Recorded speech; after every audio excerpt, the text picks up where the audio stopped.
Okay, here are two clutch master cylinders, and these are both for demonstration purposes. These ones are actually used, and the ones you'll get will be brand new.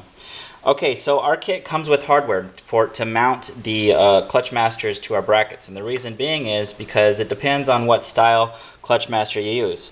If you're getting a clutch master from us, it's going to be this style with the stud that unthreads, like this. Okay, and if you have this style, simply unthread it, install our hardware that is the correct pitch for the style that you're going to need, just like this. Okay, but if you're providing your own and you have the pressed in stud like this one here, this side's already been removed, you're not going to be able to unthread it. It's pressed in, so that means you have to punch it out. Okay, to do that, just get a socket or anything else like this you can have that you can use a hammer to drive the stud back through, like this. And what's perfect about this one is that there's still no other modification that you need to do to your own, because our hardware still fits through it. And even if there's even a machine flat blank space here for a nut to tighten down to. These two nuts and these two bolts with washers will come with each kit, and you want to tighten it like this. Okay?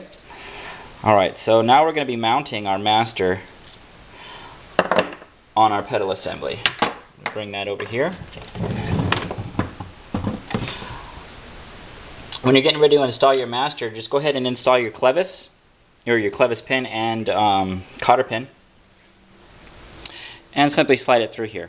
And I'm going to move this here so you can see it align right on the clutch arm. Now it's entirely up to you whether you want to install your own washer here, basically as a contingency for this backing out. But as you can see here how we designed it, how it fits right inside that area.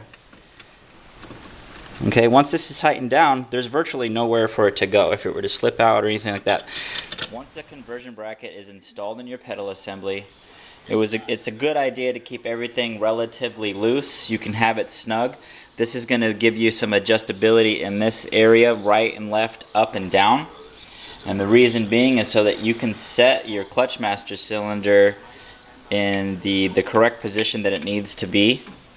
Alright, first off, when installing it, when you set the master should sit flush onto the bracket, or the plate here, the adapter plate should sit flush. If for whatever reason when you set it in and the clevis sits inside the hook and the clutch master cylinder is raised for any reason, that needs to be adjusted down so that it will sit flush without any pressure against it.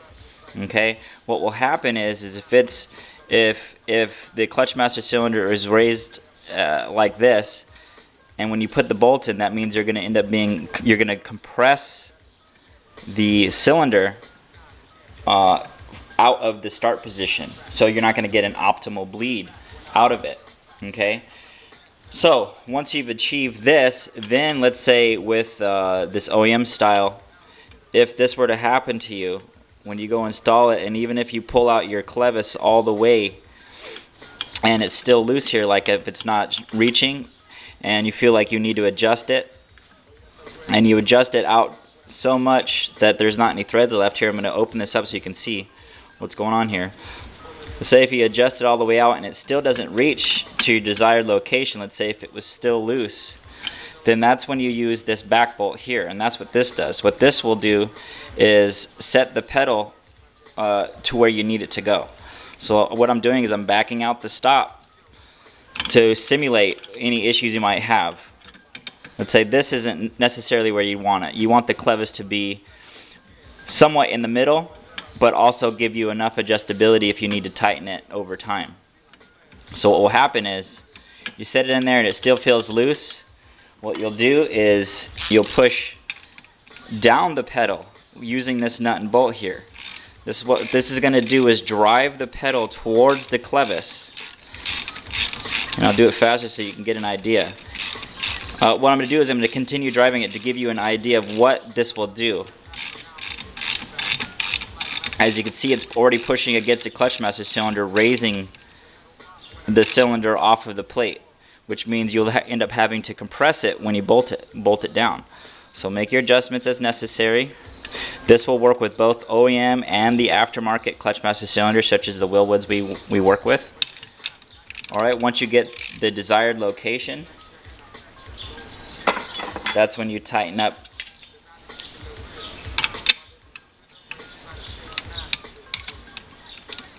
That's when you tighten it up back here. Now that that's tight, our rod angle is adjusted correctly, we mount this up and we're ready to rock and roll. And when I'm referring to rod angle, is there is some adjustability here, and that's why you want to keep everything relatively loose so that you can test this over and over again, making sure that the rod angle is the optimal position, as straight as possible. There is some movement here. There's going to be movement in the bracket, so you'll be able to adjust it accordingly. Once you get that set, then you can tighten everything down and you'll be ready to go.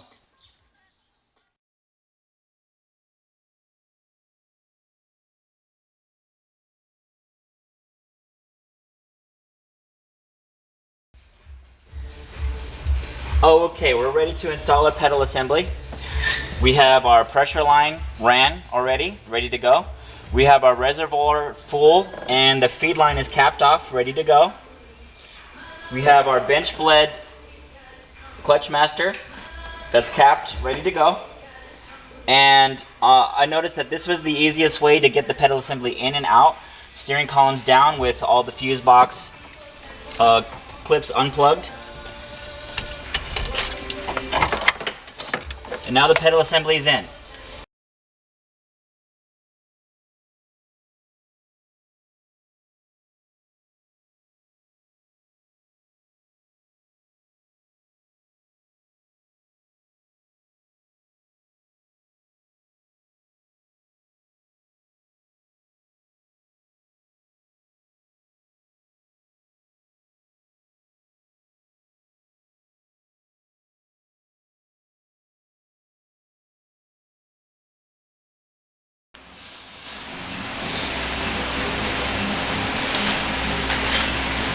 Okay, now that you got your reservoir set up and your feed line ran through the factory clutch hole, go ahead and find a location that works best for you. There may be a pre-drilled hole somewhere on the cowl on your vehicle.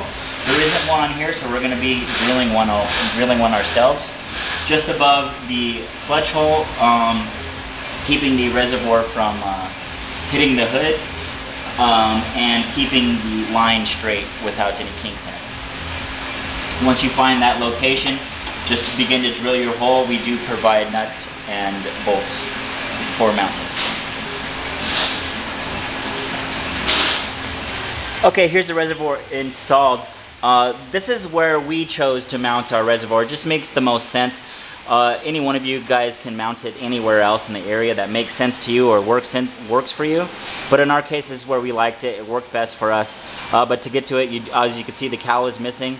We did have to get to the nut back behind this piece to tighten that down. Sometimes there's a factory bolt location that's already pre-drilled and tapped, but in this case it wasn't.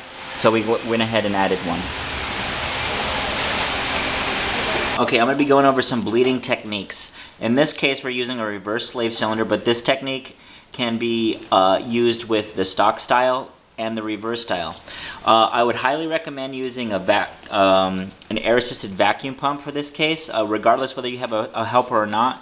If you're using the reverse style or the Willwood style Clutchmaster, it's going to save you a lot of time and a lot of headaches. So I'm going to go ahead and crack the bleed screw, and in this case it's going to be the silver colored one here, not the brass colored. Crack the bleed screw enough to where air and fluid is going to be coming out. I already have the reservoir filled full of fluid, and as you can see, I'm already getting some fluid coming out of here. With this attachment here, this rubber end is just going to slide over the bleed screw, making a tight seal, free of air.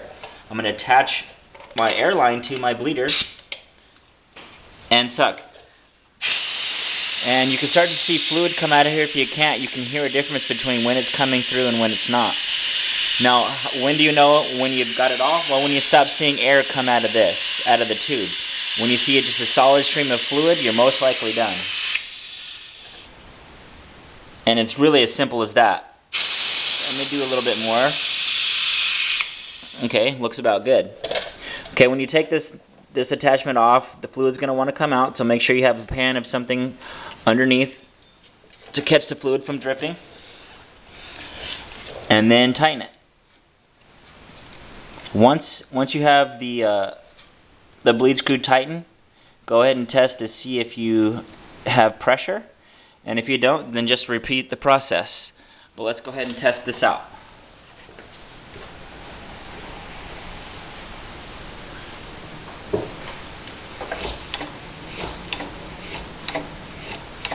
And it feels like we're completely bled. So in the future, get yourself one of these guys. You'll be happy you did.